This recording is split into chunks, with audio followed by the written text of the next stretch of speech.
eu quero de novo devolver ao palco para ouvir mais um pouco Ângela Garcia, com mais um momento aqui, onde estão as oportunidades. Foi um pouquinho do que a gente falou aqui no painel, mas ela trouxe ainda algumas informações detalhadas para a gente. Obrigada, uma satisfação muito grande de estar aqui, de ouvir grandes players do mercado, ouvir instituições que estão fazendo trabalhos tão relevantes. Então, todos nós estamos aqui como aprendizes, aprendendo, né? Então, já antecipei uma notícia, né, do Alfredo Setúbal, que mira investir 1 trilhão até 2030, menos de 5 anos, né? Nós estamos fechando já 2025, caminhando para 2026. Então, esse é só um case, né? Mas o mercado ESG é um mercado de trilhões. Estima-se que tem disponível para investimento em torno de 140 trilhões de dólares, não de reais. Então, tem muito recurso aí disponível para ser acessado, né? Então, eu vou trazer um pouco desse conteúdo falando aonde estão essas oportunidades, né, para captação de recursos, né? Agenda ESG e também o resultado no balanço. Então, na palestra anterior, nós vimos, né, e tem sido reforçado aqui o tempo todo, que o ESG ele é risco, crédito e também oportunidades, né? E agora nós vamos identificar aonde estão essas oportunidades para que a gente possa realmente se beneficiar. E aí eu quero até trazer um exemplo. Eu estava numa reunião de conselho de administração, né? O BNDES era um dos grandes investidores dessa empresa e eu era responsável pela área de sustentabilidade dessa empresa. E eu não vou citar o nome da empresa, então eu posso falar que o conselheiro do banco perguntou para o presidente da empresa e ele disse: Ângela, não quero que você responda a essa pergunta, porque eu quero ouvir o presidente da empresa, qual é a visão dele. E a pergunta que ele fez vocês estão investindo, isso foi em 2010 mais ou menos, ou seja, 15 anos atrás. Ele perguntou o seguinte: quais benefícios ou vantagens você está vendo hoje, né, em investir em sustentabilidade? Nem se falava tanto em ESG, em sustentabilidade. Ele falou assim: hoje, nenhuma. Mas nós vamos dominar nós vamos dominar o mercado no futuro, porque nós estamos saindo muito à frente, né? Então, muitas vezes, o empresário ele não consegue ver o resultado ali imediato, né? Mas a sustentabilidade, ela é perenidade. Nós estamos falando de investimentos e retornos a médio e a longo prazo, né? Então, nós brasileiros, né, e nós temos o hábito hoje, é tudo tão prático, né? Se você quer um carro, você pede no aplicativo, você quer um almoço, um jantar, um lanche, você pede no aplicativo, e a gente quer que o resultado também seja nessa velocidade, né? Porque hoje a velocidade de tudo é muito grande, a velocidade é acelerada, então nós queremos também resultados acelerados. Então eu trouxe aqui para vocês 5 vias de conquista de resultados aplicando a agenda ESG. E começo aqui, o primeiro é a receita. Segundo é margem e eficiência. Terceiro, custo de capital e risco evitado, que eu já passei rapidamente, né, dando uma pincelada, e produtividade e capital humano. Receita é acesso a mercados e inovação. Eu trouxe um case aqui do setor frigorífico, que é o primeiro do mundo de redução de emissões de gás de efeito estufa. Eles tiveram benefício, tem o benefício da redução de emissões de gás de efeito estufa. Esse projeto, ele não é um projeto novo. Ele foi feito um em 2006 e o outro em 2008. O primeiro foi no estado de Rondônia, no município de Vilhena, e o outro foi em Goiânia, no Goiás, né? Então, a Receita, acesso a mercados, né, e tem hoje recursos, né, e as instituições e fundos de investimento estão buscando empresas que estão na agenda ESG. E como o Roberto colocou, o Jorge colocou aqui também, em breve só existirá negócios entre empresa sustentável com fornecedor sustentável. Eles estão filtrando da sua cadeia de fornecedores aqueles que não estão na agenda ESG. Então, nós estamos falando de uma questão que é sobrevivência, né? Sobrevivência. Então, é um pré-requisito. E a agenda ESG, ela ajuda a acelerar a inovação, né? Então, por exemplo, nosso colega, né, empresário, que tem vários desafios e também, obviamente, ele tem pressões de mercado, ele tem matérias-primas, né, que ele vai buscar meios de transformar isso em receita, né, em recurso.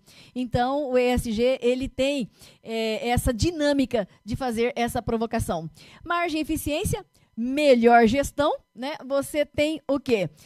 Quando você tem uma melhor gestão de recursos, quando você mensura, quando aquilo é mensurado, seja consumo de água, de energia. E eu vou dar um exemplo aqui para vocês, porque vocês falam, mas mensurar água, né? Será que precisa realmente?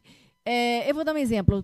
No município de Teófilo Otoni, em Minas Gerais, eu recomendei a não aquisição de uma indústria. E a indústria foi comprada, né, por interesses de mercado.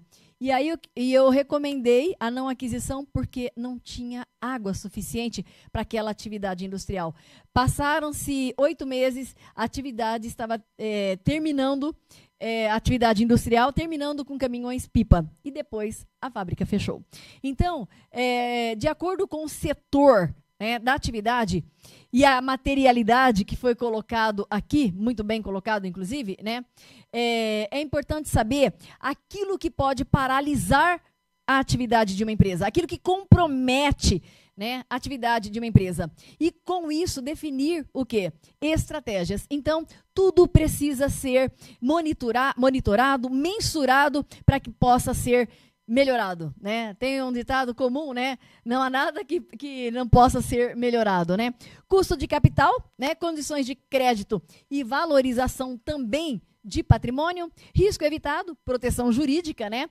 Operacional e também reputacional. E aí, produtos e capital humano, estabilidade e inovação. E aí eu abro um pouco mais sobre cada um desses itens, né? Receita, preferência em compras e não só compras, mas também aquisição de serviços, novos mercados e maior conversão por confiança. Margem e eficiência, né? Menos desperdício, né? Em energia, em água, em matéria-prima, seja o que for utilizado pela empresa, resíduos tratados corretamente, né? Isso traz uma série de benefícios para a empresa e reflete, obviamente, no caixa da empresa. Custo de capital, né? Melhor percepção de risco por bancos e investidores. Com isso, a empresa consegue melhor negociação, inclusive período de carência, quando se começa a pagar uma dívida, prazo de financiamento. Uma empresa que oferece risco, ela tem um período de carência menor e ela também tem um prazo de financiamento menor. Por quê? Porque ela oferece risco e o banco, ele tem uma série de critérios. Depois vocês procurem, para obter mais detalhes, né? Relatório de sustentabilidade do Santander. Obviamente tem do Bradesco, tem de todas as instituições financeiras, mas o relatório de sustentabilidade do Santander, ele traz detalhadamente, inclusive aqui não dá tempo, quais são os setores que a instituição considera mais crítico, qual é o perfil industrial que é considerado mais crítico, e com isso, obviamente, é um setor que tem maior desafio na hora de captação de recursos, seja empréstimo, financiamento, né?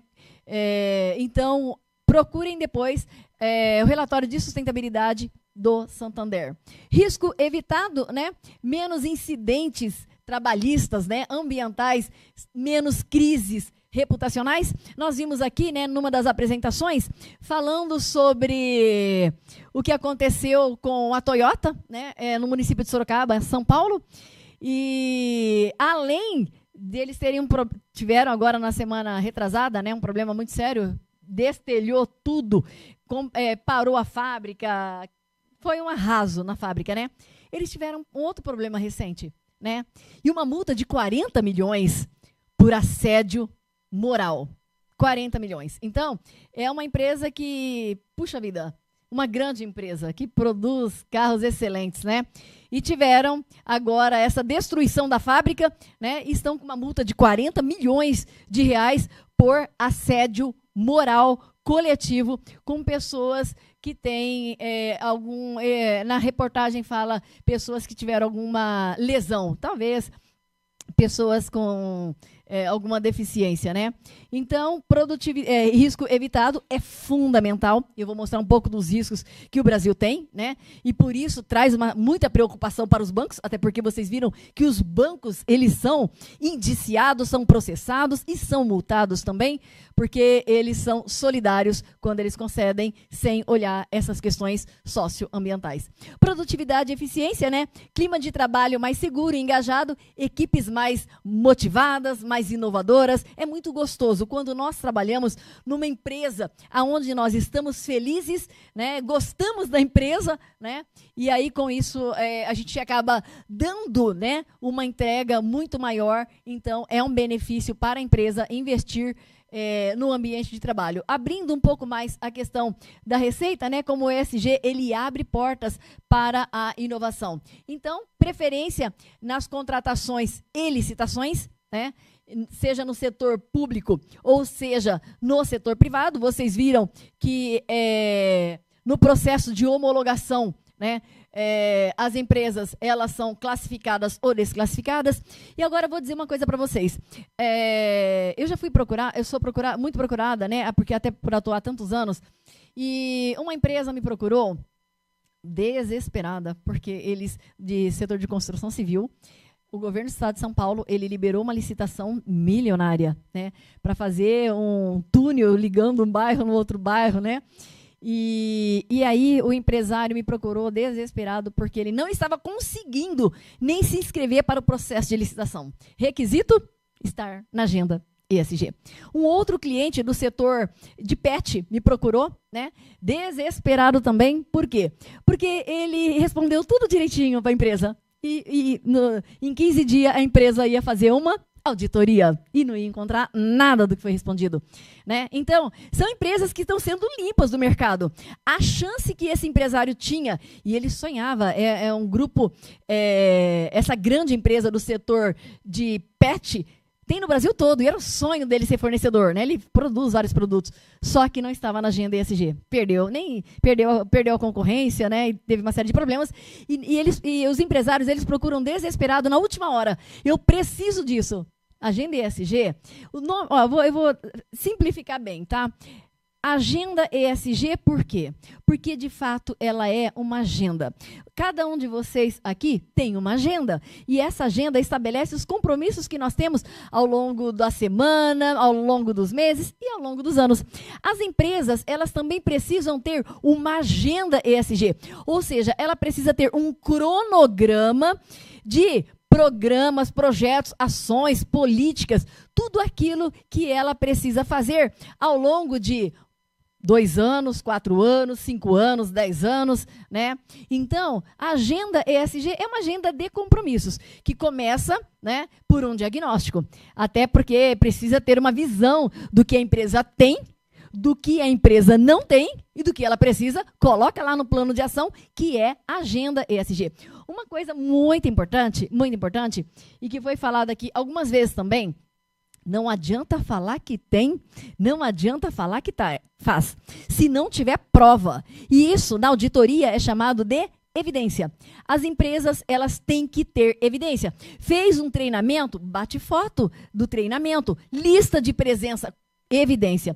Tem que ter prova. E também não adianta só criar políticas e políticas e políticas, política de combate ao assédio, política de discriminação, política de fornecedores, política de tudo, compliance, e não ter, só criou a política, mas não fez treinamento, não tem prova de que fez, não está na agenda ESG. Se não consegue comprovar, está fora do mercado. Tem que ter prova, tem que ter evidência. Então, começa tudo com diagnóstico, com plano de ação e a execução desse plano de ação. né?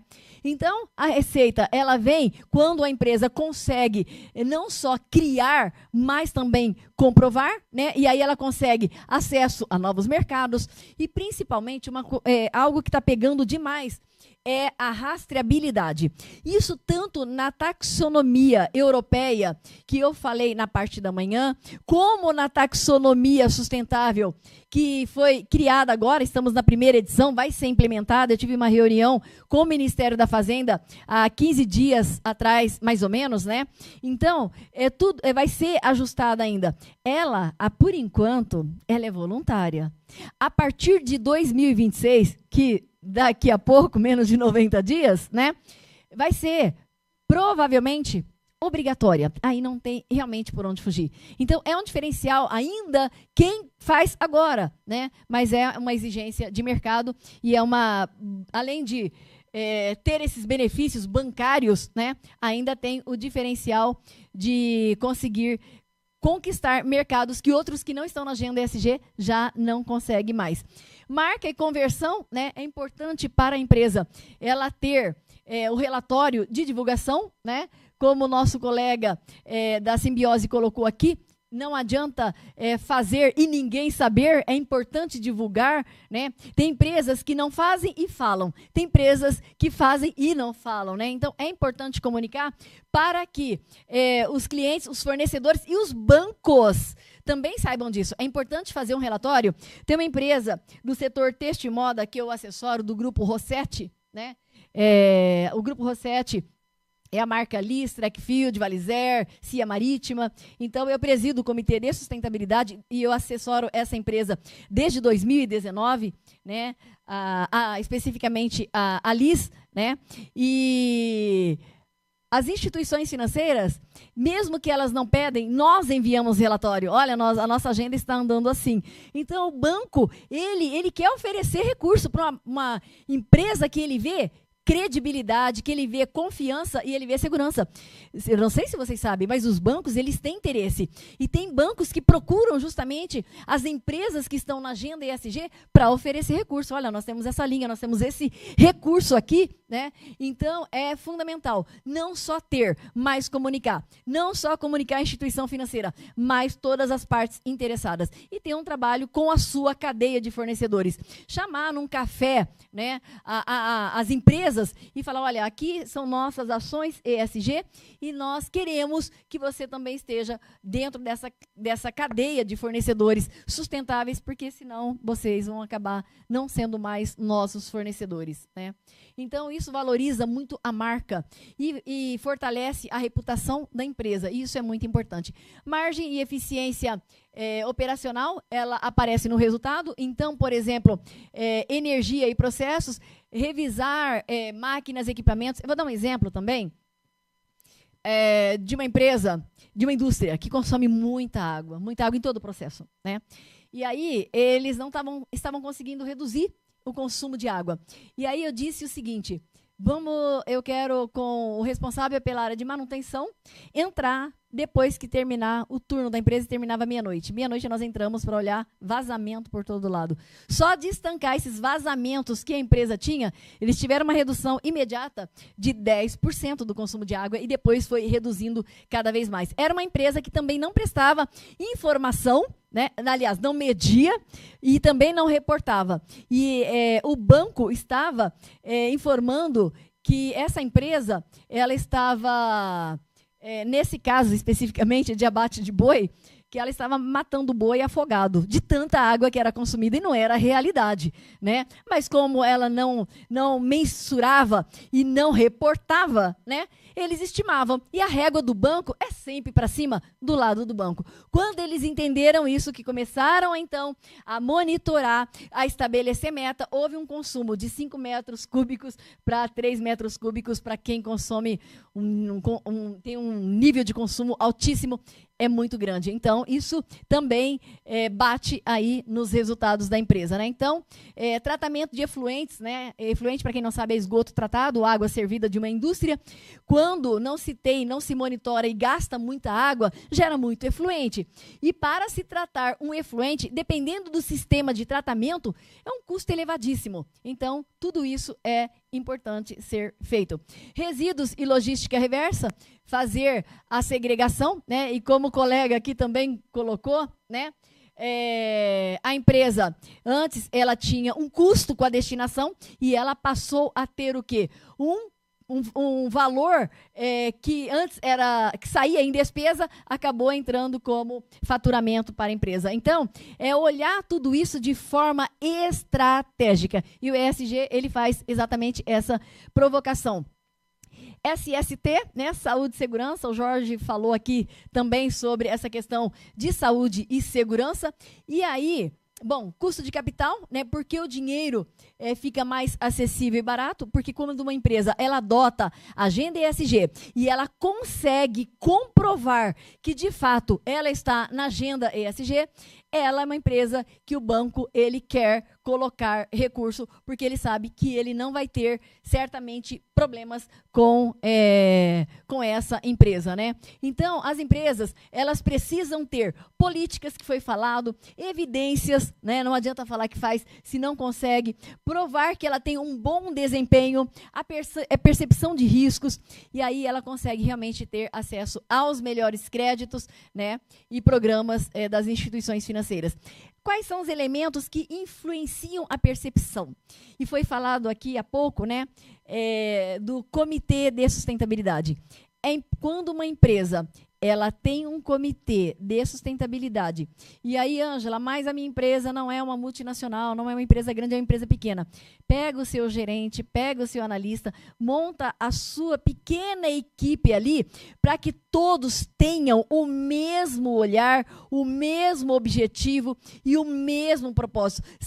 É mais de uma pessoa olhando as questões estratégicas, ajudando a tomar o quê? A tomar decisões, e essas decisões sejam mais assertivas. Quando uma empresa ela tem um comitê de sustentabilidade, a régua dela diante das instituições financeiras eleva. E eleva muito, né? E é importante que dentro desse comitê de sustentabilidade tenha um consultor independente, né? Para que dê maior segurança, né? E respaldo também, além de uma visão externa, além de quem está no dia a dia da empresa.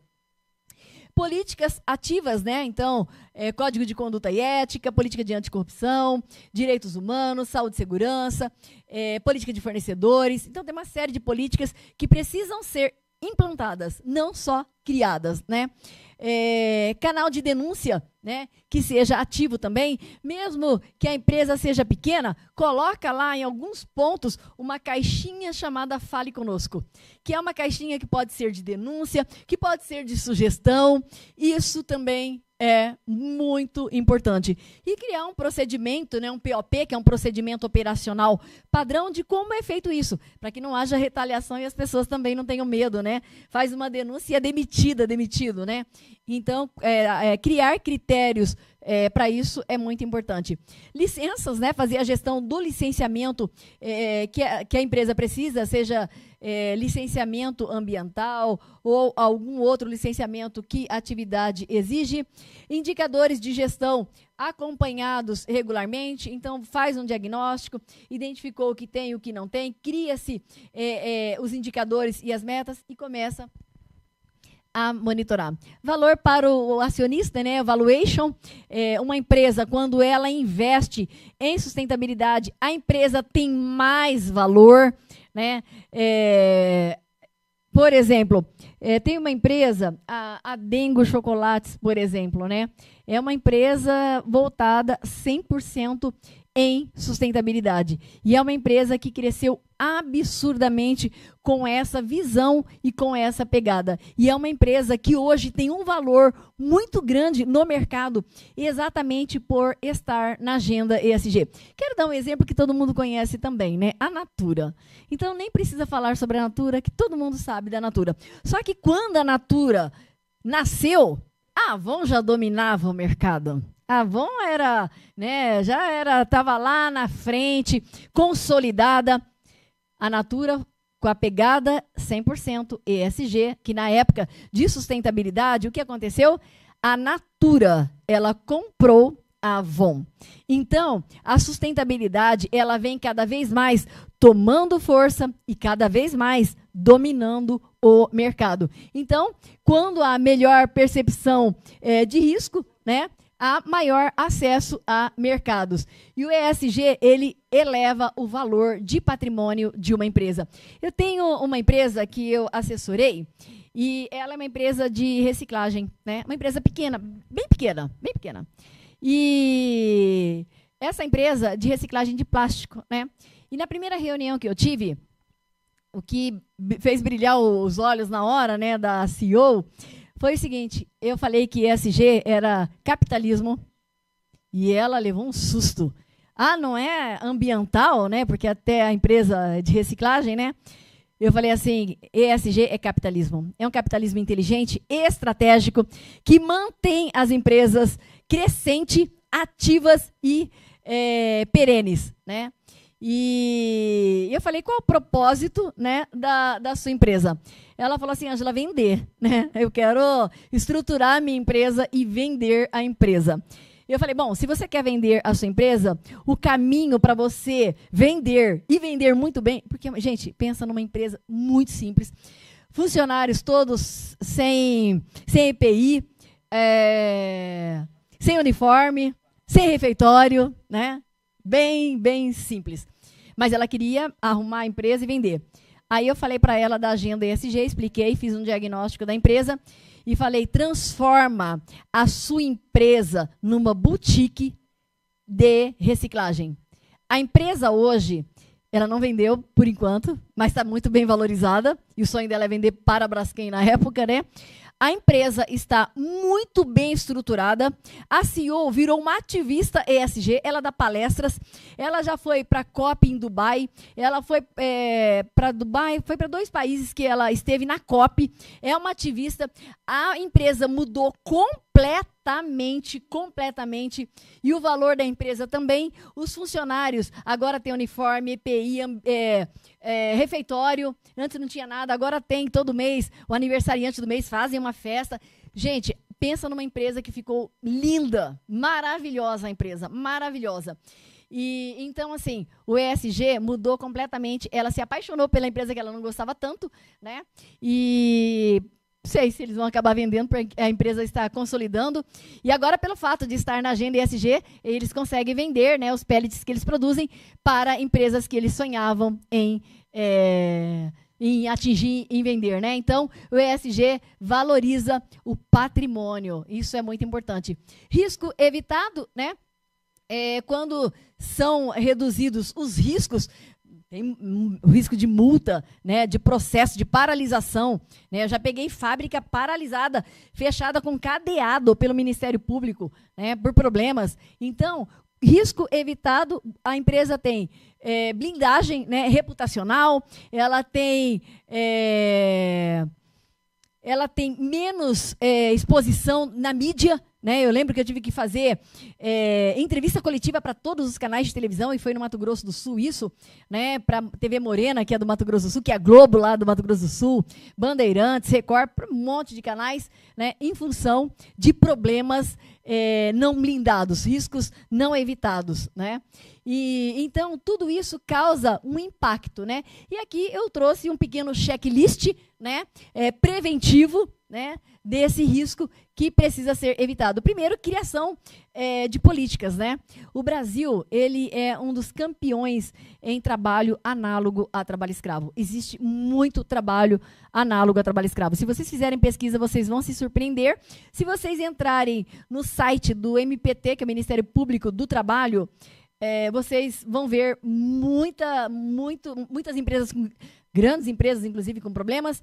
E hoje, na lista suja, que é chamado lista suja mesmo, dentro do Ministério do Trabalho, tem mais de 700 CNPJs e também CPFs com trabalho análogo a trabalho escravo. Então, criar essas políticas, né, de combate ao assédio moral, discriminação, né, responsabilidade social, saúde e segurança, política de fornecedores, e fazer uma pré-auditoria, né, due diligence nos seus fornecedores para saber se realmente tem ou não problema. Uma das empresas que eu assessoro, o CFO decidiu fazer uma visita surpresa, né? A empresa sede fica no estado de São Paulo e um dos fornecedores em Curitiba. No Paraná, desculpa. É uma cidade pequena do Paraná, não vou me lembrar. Chegou lá, além de trabalho análogo a trabalho escravo, ainda trabalho infantil. E ele não sabia e para ele estava tudo bem, até que ele foi fazer uma visita. E é uma empresa gigante no mercado. Ia acabar, além de multas, né? Além de multas. Então, é fundamental fazer essa due diligence, né? Licenças e manifestos organizados no site, então, tornar público essas informações. Outra coisa importante, que eu falei sobre a taxonomia europeia e a due diligence europeia, as empresas brasileiras que exportam para a Europa, elas têm até o ano que vem, até 2026, para fazer a rastreabilidade. A rastreabilidade, gente, é do berço, tá? É da terra, do berço até chegar lá na Europa. Em 2026 entra em vigor. Muitas empresas não sabem. As que exportam, sabem, né? Mas não tão avançadas em relação a isso. A cadeia de fornecedores foi o que o Jorge ele acabou de falar aqui para a gente, né? É uma demanda muito grande, muito grande. As empresas que são chamadas empresas âncoras, que são as gigantes do mercado, elas estão com um problema muito sério, que é a cadeia de fornecedores. Essa cadeia de fornecedores, elas precisam ser alcançadas por profissionais que possam ajudá-las a entrar nessa agenda ESG, né? Então, a rastreabilidade mínima de insumos e destinação de resíduos. Eu tive um problema aqui no Rio de Janeiro, agora que eu me lembrei. Era véspera de feriado, alguém da Secretaria de Meio Ambiente do Rio de Janeiro entrou em contato com a empresa, queria falar com alguém que era responsável pela área de sustentabilidade e eu era responsável na véspera do feriado. E era uma denúncia séria, que estava tendo embalagens da empresa na usina nuclear. Aí eu falei, não, mas nós não temos nada aí nessa região que possa ter levado embalagens da empresa. Está aqui a logo da empresa e nós damos 24 horas para vocês retirarem tudo isso aqui da usina.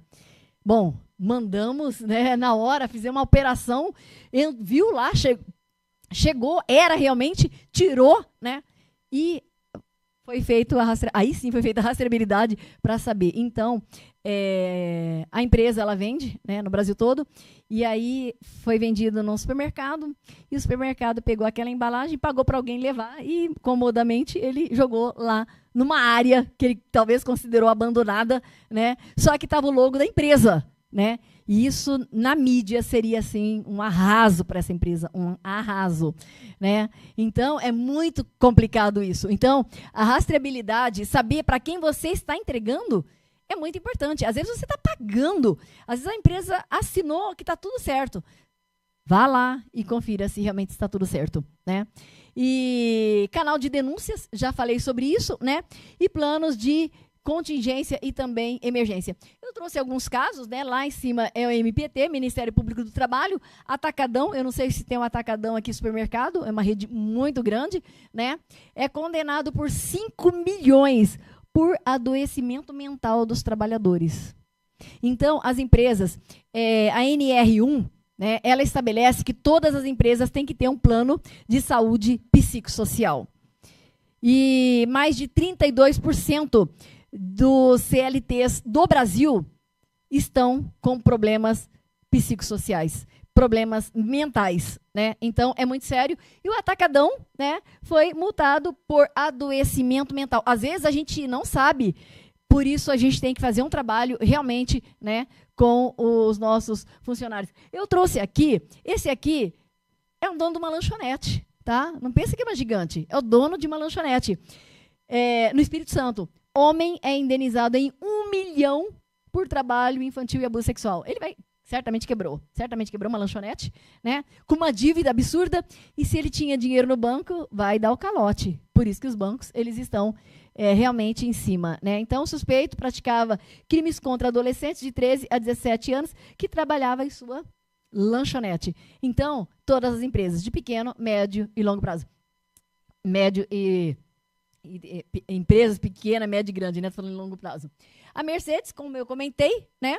Uma multa de 40 milhões, além do que acabou de acontecer, o arraso na empresa, por humilhação e discriminação com funcionários que tiveram lesões. 40 milhões de reais. Isso é muito sério.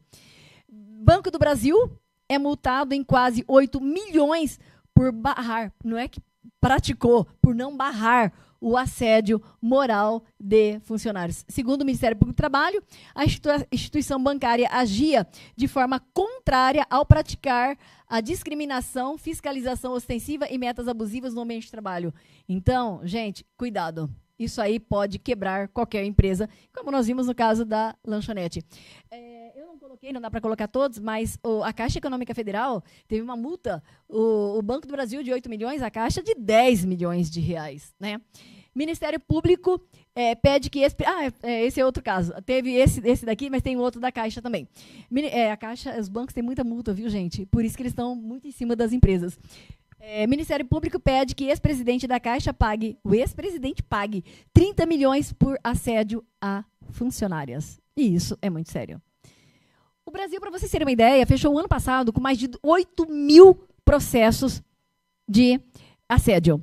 E nós tivemos o caso, inclusive, do ministro de Direitos Humanos, que foi cassado, né, exonerado por assédio.